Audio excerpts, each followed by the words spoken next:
अस्सलाम वालेकुम या अली मदद। मैं तव्हांजो पंहिंजो वहीद हिकिड़ो सभिनी सिंधवासियुनि खे हिकु दफ़ो ॿीहर दिलि जे करनि सां भलीकार जेके जेके दोस्त ऑनलाइन आहिनि उनखे गुज़ारिश था ऑनलाइन थियनि ऐं हींअर कोरोना जे हवाले सां पूरी दुनिया उनजे वर चढ़ियल आहे ऐं वबा बीमारी पूरी दुनिया में आहे। उनजे हवाले सां हिकिड़ो किंग ऑफ सिंध मुमताज़ मौलाई गीत चयो आहे, उहो तव्हां यकीनन वणंदो। मुंहिंजी शाइरी आहे ऐं इंशाअल्लाह ताला तव्हां सभिनी खे वणंदो।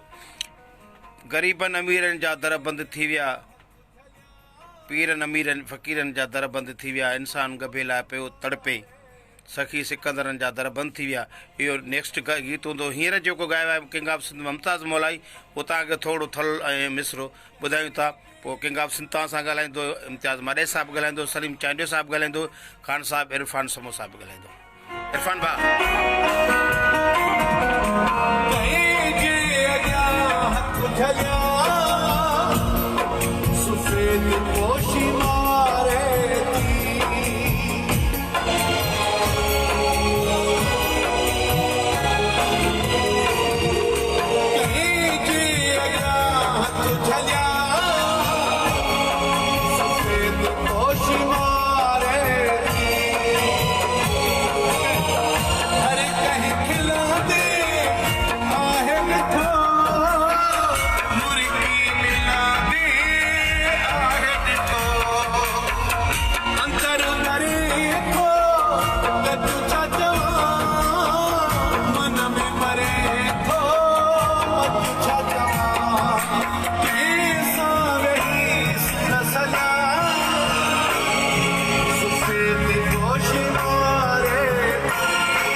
हाणे तव्हांजे साम्हूं कंहिंजे अॻियां शाइरी ॿुधायो। हा, कंहिंजे अॻियां हथु झलिया सफ़ेद पोशी मारे थी, हर कंहिं खिलंदे आहे ॾिठो, मुर्की मिलंदे आहे ॾिठो, अंदरि करे थो गचु चवां छा, मन में भरे थो मचु चवां था, कैसा पंहिंजा सूर सलिया सफ़ेद पोशी मारे थी। इहो गीत तव्हांखे सुभाणे अॼु इंशाअल्लाह राति में अपलोड थींदो, कंप्लीट गीत थींदो। सभिनी सिंधवासियुनि जे नज़र कंदासीं। उन्हनि दोस्तनि लाइ गीत लिखियो आहे जेके सफ़ेद पोश आहिनि, जेके कंहिंखां घुरी नथा सघनि, कंहिंजे अॻे हथु नथा झले सघनि। पोइ पंहिंजे सूर पंहिंजे अंदरि में पंहिंजे अलाह सां था वरनि, पंहिंजे अलाह जे अॻियां हथु झलनि था त अलाह साईं बसि बाझ कर हिन वबा खां, हिन बीमारी खां, कोरोना जी बीमारी खां पूरे मुल्क खे, आलम इस्लाम खे महफ़ूज़ फरमाए। तव्हांजे साम्हूं मां वॾी दोस्त किंग ऑफ सिंध मुमताज़ मौलाई साहिब खे ॿ लफ़्ज़ तव्हां सां ॻाल्हाईंदो। अस्सलाम वालेकुम या अली मदद।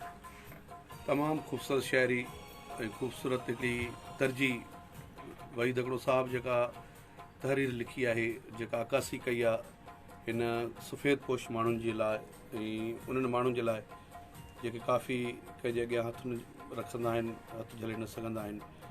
ऐं ग़रीब त ग़रीब हूंदो आहे, कंहिं शाइर जो शेर आहे, ग़रीब त आख़िर ग़रीब आहे, मिसकीन ते कहिड़ी मयार ॾिजे, उन क़ौम जो कहिड़ो हाल जंहिंजो सरदार विकाम ईंदो आहे। सरदार अली वया वणई वॼी हर हिक तां वियो एतबार खजी, मां कंहिंजा नाम खणा संसार विकामी वेंदो आहे। ऐं ख़ूबसूरत शाइरी ऐं तमामु बहितरीनु जेका अकासी कई आहे मुंहिंजे हिन मारूड़नि जी, असांजे हिन सिंध में रहंदड़ ग़रीबनि जी, सफ़ेद पोश माण्हुनि जी, वहीद हिकिड़े साहिबु। ऐं तमामु ख़ूबसूरत गीत जंहिंजी म्यूज़िक तमामु बहितरीनु उस्ताद इरफान समो साहिब जन ॾिनी आहे।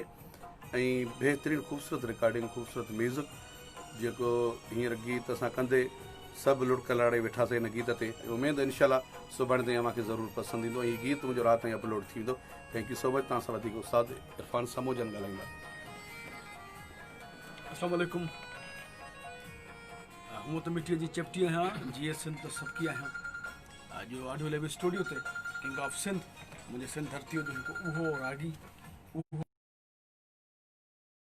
असां सिंध जो अवाम हिकु इश्क जी अहिड़ी इब्तिदा कई आहे जो मां सम्झां थो त जेसीं ही संगीत जी दुनिया क़ाइमु दाइम आहे, तेसीं मुमताज़ जो नालो क़ाइमु दाइम रहंदो।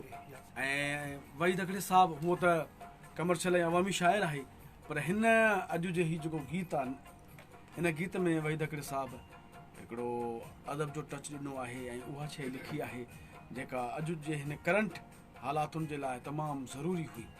ऐं मुमताज़ त हूअं अलाह हिनखे ज़िंदगी ॾे, हूअ त अवाम जा आशिक़नि जी दिलनि जो तर्जुमान आहे, पर हीअ गीत मुमताज़ जी ज़िंदगी जे लाइ हिकिड़ो वॾो मुनफ़र्द ऐं अनोखो गीत आहे। तमामु हसीन कंपोज़िशन में जेको हिकिड़ो बाज़ारो गीत आहे ऐं उन्हनि सभिनी माण्हुनि जी तर्जुमानी आहे जेको अॼुकल्ह रवाजु हलियो।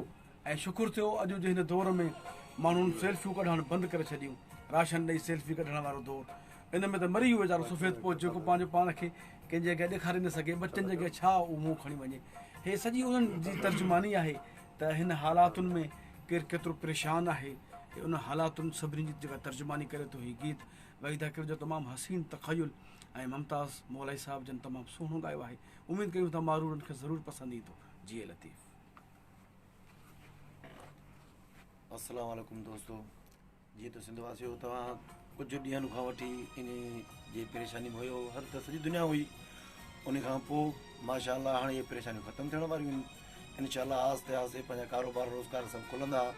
इन्हनि जे हिसाब सां हिकिड़ो मुमताज़ मौलाई वहीद जो लिखियलु ॿोल जेको ॻायो आहे, यकीन कयूं जीअं अदा मुमताज़ तव्हांखे ॿुधायो वियो पहिरियां ई त सभु लुड़क लाड़े वेठासीं।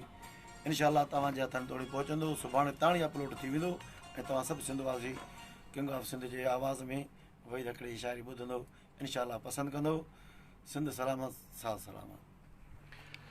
इंशाअल्लाह दोस्तों, मुमताज़ मौलाई साहब जो ही गीत ज़बरदस्त गीत उन्हनि मारूड़नि माण्हुनि लाइ, उन्हनि मिसकीननि माण्हुनि लाइ गिफ्ट आहे। ऐं इंशाअल्लाह ही तव्हांखे हिन हालातुनि मुताबिक़ जेको लॉकडाउन जो सिस्टम हले पियो, वहीद हिकिड़ो साहब जी शाइरी, ख़ान साहब इरफान समूह साहब जी म्यूज़िक, बसि थोरो इंतज़ारु, इंशाअल्लाह राति ताईं ही गीत अपलोड थी वेंदो यूट्यूब फेसबुक ते, ॾिसणु न विसारंदा। Thank you so much.